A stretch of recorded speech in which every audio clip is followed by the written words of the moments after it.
हमारी हस्तरेखा जब भी काली पड़ने लगती है तो ये सावधानी का संकेत होता है।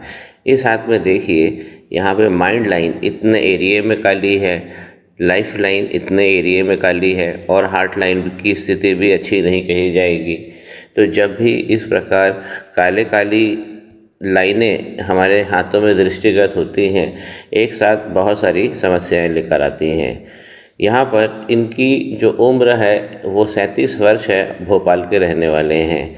37 वर्ष यदि हम इनकी लक लाइन को चेक करें तो 37 वर्ष यहाँ पे आएंगे और यहाँ पर भी आप देखें कि एक आइलैंड का निर्माण हो गया है जो लगभग इनको 45 वर्ष की आयु तक तंग करेगा। तो अभी जो समय है, अभी चिंतन का समय है, अभी रेमेडी का समय है। हाथ में यदि इनका सपोर्ट सिस्टम हम देखते हैं मंगल रेखा, तो वो भी बहुत कमज़ोर होकर चल रही है। ये मंगल रेखा है। इस प्रकार यदि लाइफ लाइन से जुड़ेंगी, ऊपर लाइफ लाइन से जुड़ रही है, इस प्रकार जब भी जुड़ेगी तो अंगारक दोष बनाती है। हाथ जैसे जैसे सख्त होता जाता है, जैसे जैसे ये काली लाइन अपना वर्चस्व हाथ में देती हैं, तो हाथ की जो त्वचा है वो काफ़ी सख्त होती जाती है और सख्त हाथों में योग जो है नष्ट होते जाते हैं। यहाँ देखिए वक्री रेखा शनि पर्वत पे चल रही है और ऊपर भी यहाँ पर तिल का निर्माण हो गया है। जब भी शनि इस प्रकार वक्री होते हैं तो चंद्रमा सबसे ज़्यादा पीड़ित कहे जाते हैं। नीचे देखिए पहला मणिबंध भी इनका टूट गया है और इस प्रकार यदि खुल जाएगा चंद्रमा के पर्वत पे तो ये मन को बहुत ज़्यादा व्यथित करेगा। माइंड स्विंग वगैरह ये सब जो प्रॉब्लम है ये रोज़मर्रा की प्रॉब्लम हो जाती है। माइंड ऐसे लोगों का बहुत ज़्यादा एंगेज हो जाता है और ओवर थिंकिंग में चला जाता है। लेकिन इस हाथ में धन के योग अच्छे बने हुए हैं। अगर इस प्रकार बड़ा ट्रायंगल बना है मनी का तो ये तो धन देता है, लेकिन यहाँ पर एक सावधानी भी रखनी होती है कि जब भी शनि वक्री होते हैं तो ये मनी का ट्रायंगल अब टूटने की कगार पे आ जाता है। तो इसीलिए आने वाले भविष्य में हमको इस मनी ट्रायंगल की सुरक्षा करना है। दूसरा मणिबंध भी इनका शानदार बना है, तो जीवन में पैसा तो रहने वाला है।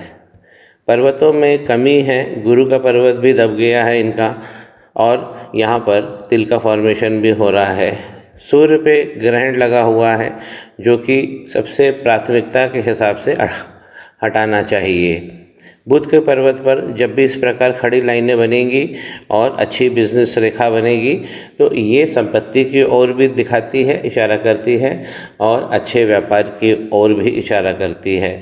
जब छोटी उंगली के ऊपर वाले पूर्वे पे खड़ी वर्टिकल लाइन बनी है तो ये लाइनें हमको अच्छा प्लानर बनाती है, अच्छा एनालिस्ट बनाती हैं। ये शक्तिशाली हाथ हो जाता है। तो इतनी सारी प्रॉब्लम होने के बाद यदि एक पर्वत भी अच्छा बना है तो बहुत अच्छे हमको भाव वो दे जाता है।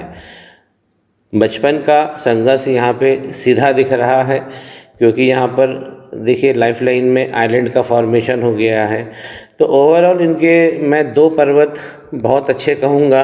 एक तो इनका शुक्र बहुत अच्छा है और इनके बुध बहुत अच्छे बने हुए हैं। शुक्र पर्वत पर यदि कोई अच्छे चिन्ह दृष्टिगत नहीं हो रहे हैं, इस प्रकार की लंबी लाइनें जो काफ़ी वीक पड़ गई हैं, ये अपॉर्चुनिटीज़ को दिखाती है, अवसरों को दिखाती है। अगर ये कमज़ोर चल रही हैं तो सीधा कहा जाएगा कि जीवन में इनके पास अवसरों की अभी कमी है। अच्छे अवसर इनको तलाशने होंगे। इसके लिए मैं एक रेमेडी कहना चाहता हूँ कि जब भी शुक्र का पर्वत हमें अच्छे भाव नहीं दे रहा है तो श्री गणेशाय नमः बोल के श्री सूक्तम का पाठ करना चाहिए। इससे राहत भी मिलती है और लक्ष्मी आने के रास्ते भी खुल जाते हैं। तो हाथ में 3 जगह ज़्यादा प्रॉब्लम है। मैं व्हाट्सएप पे इनको उपाय तो दूंगा ही और साथ में ये भी कहूँगा कि इन उपायों को थोड़ा सा लंबा करते रहें, क्योंकि तिल का फॉर्मेशन जब हो जाता है तो ये 18 महीने 2 साल ये एक तकलीफ़ का पीरियड होता है और इसलिए रेमेडी लंबी हो जाती है। श्री गणेश करें, पाम ब्लॉग को सब्सक्राइब